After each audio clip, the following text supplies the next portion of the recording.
Hi Todd, I'm just going to do a little video quickly to show you how to copy and import from one course to another. I'm going to go to my practice shell, which is like your sandbox, I think. You go ahead and click on it so you are in the shell or the course that you want to copy to. This is just my practice one where I was practicing buttons. Then you're going to import. So if you're importing from Commons, you're going to click import from Commons. I'm going to show you this really quick because it's super cool. This is where all that stuff is, all the free stuff is, and you can cruise around. It sounds like you were already looking for that, and so you can look. You can probably find like special ed or whatever kind of high school equivalent course that you teach on here. There's some good stuff on here. I haven't explored it too much because I've been using Canvas for long enough to kind of customize it. But if you're just importing from your sandbox or your other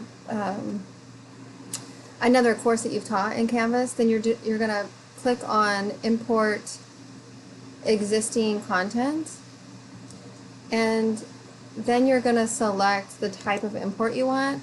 I always do copy a Canvas course, and then again, I've taught so many in here, I can just find the one that I want, and I'll select a random one, like fall.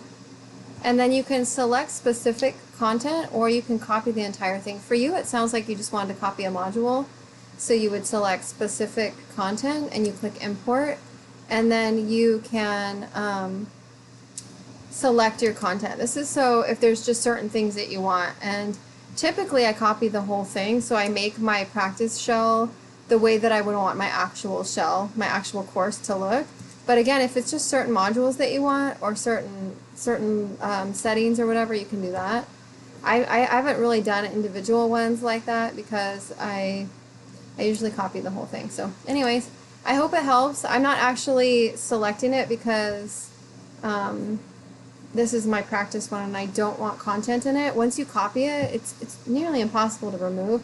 Not possible, but it's really hard and tricky. So I try not to copy anything unless I want it on there. So anyways, hope that helps.